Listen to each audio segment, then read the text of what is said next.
Hi, this is Jesse Head, and this video is sort of an introduction to a video series that I've been very slowly putting out.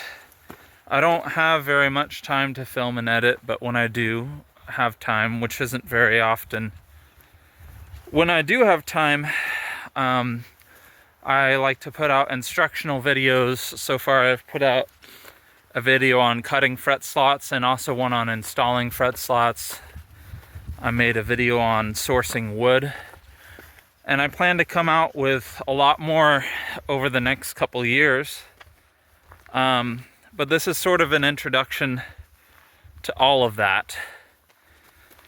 I want my videos to, I'm going to be teaching how to basically make the kinds of gourd instruments that I make. Gourd ukuleles and banjos and stuff like that. But I want this video series to be so much more than that. Pretty much, I want it to be inspiring to anybody who is pursuing any kind of luthiery.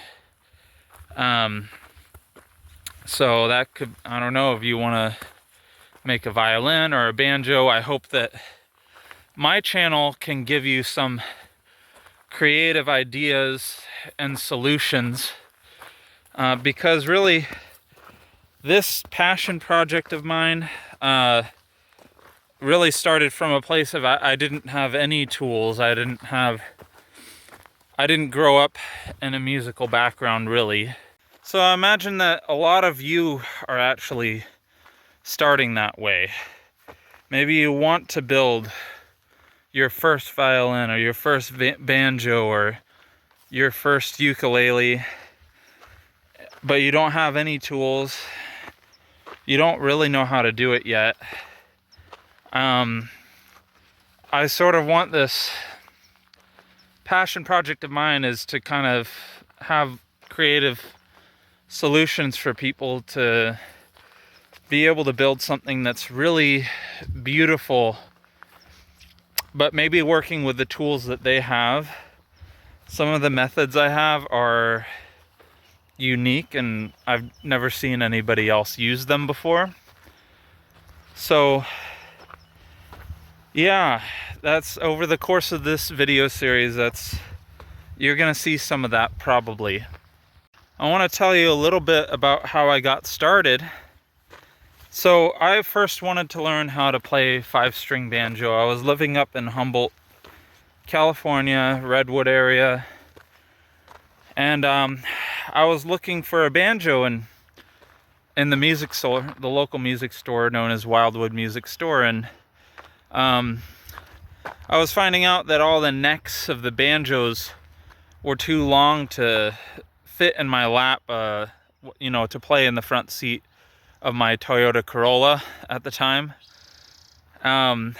So I ended up finding something called the banjo ukulele. I didn't know anything about it.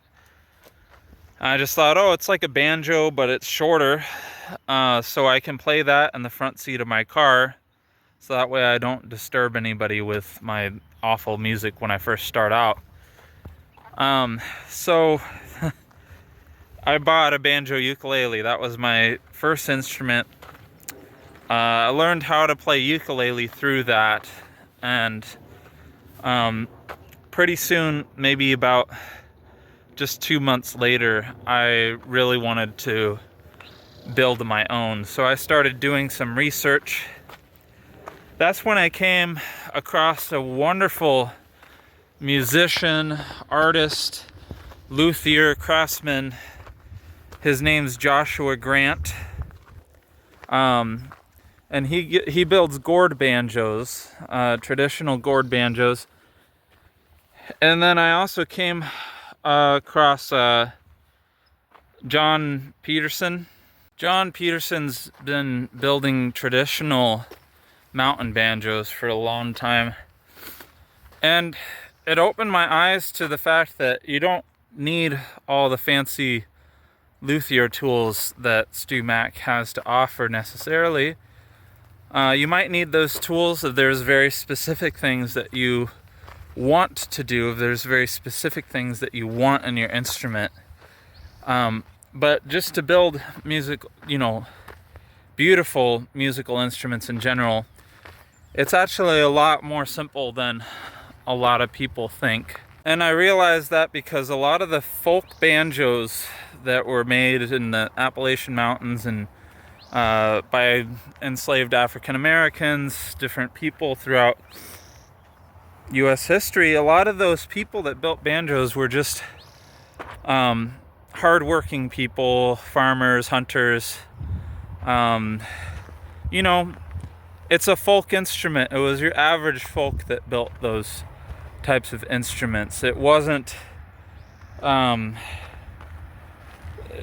Stradivari type people that were building those instruments.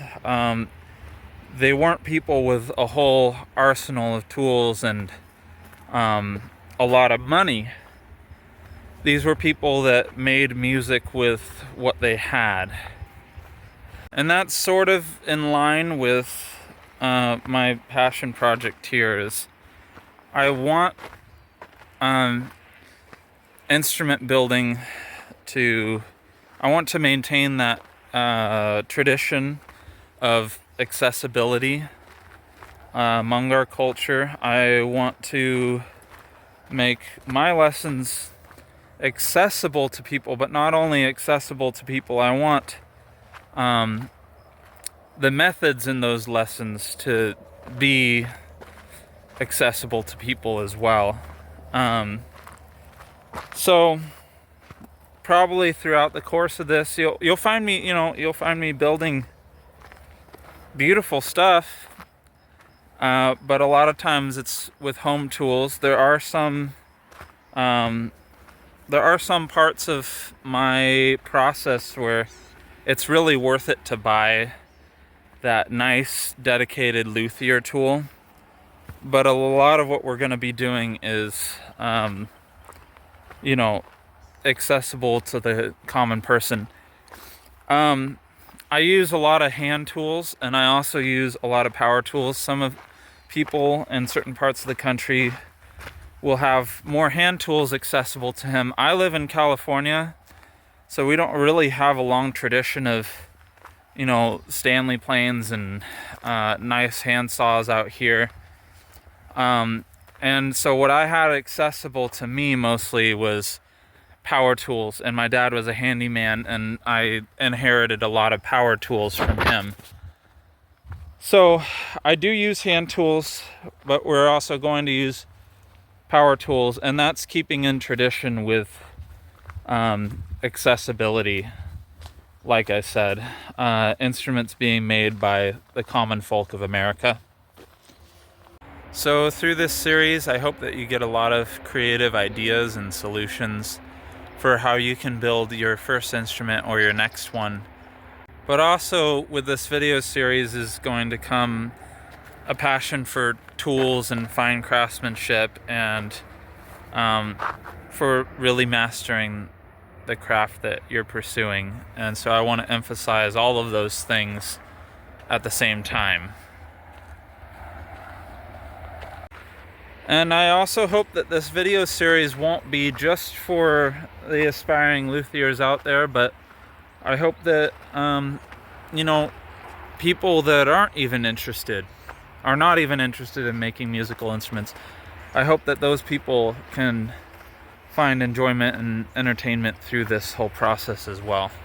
So just as John Peterson and Joshua Grant inspired me and sort of taught me through their process, I want to pass that on to other people that are interested in doing the same thing that I'm doing.